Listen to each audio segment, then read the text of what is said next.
অনুশীলনী 3-3 উৎপাদকে বিশ্লেষণ 13 নম্বর অঙ্কটি x² - 37x - 650। আমরা 650-এর মৌলিক গুণনীয়ক নির্ণয় করব। 650 থেকে আমরা যে মৌলিক গুণনীয়কগুলি পেলাম 2, 5, 5 এবং 13, তাহলে আমাদের এই মৌলিক গুণনীয়কগুলি দ্বারা দুইটি রাশি বের করতে হবে, যে রাশি দুইটির বিয়োগফল হবে 37। তা আমরা পেলাম একটা 50, 2, 2, 5 গুণ করলে 50 আর একটা 13। 50-এর মধ্যে 13 বিয়োগ করলে 37।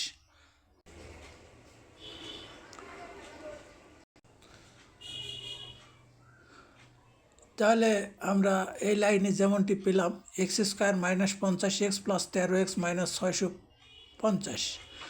তো 13 এবং 50 গুণ করলে পাবো 650, আবার 50-এর মধ্যে 13 বিয়োগ করলে থাকবে -37। ঠিক প্রতি ক্ষেত্রে আমরা এভাবেই মাঝের সংখ্যাটাকে ভেঙে নেব।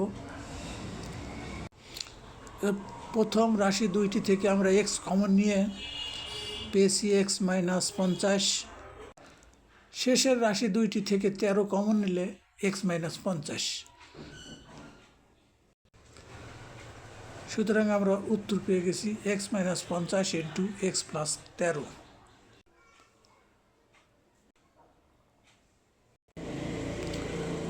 এবার 14 নম্বর অঙ্কটি 9x² y² - 5x² y² -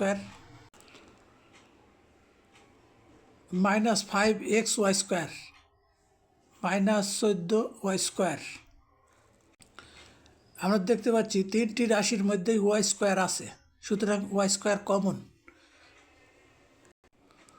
এবার y² কমন নেওয়ার পরে আমরা যে রাশিটা পেলাম 9x² - 5x - 14।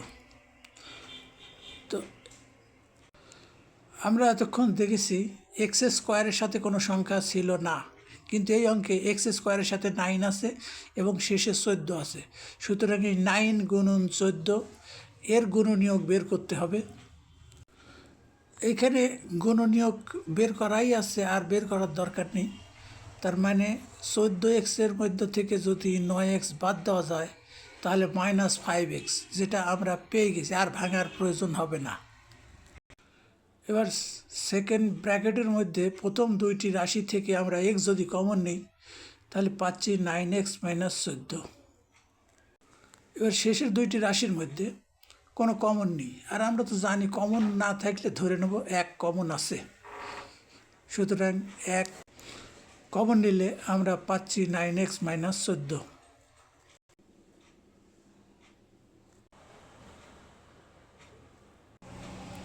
অতএব আমরা উত্তরটা পেয়ে গেছি। উত্তর যেটা পেলাম y² × x + 1 × 9x - 14।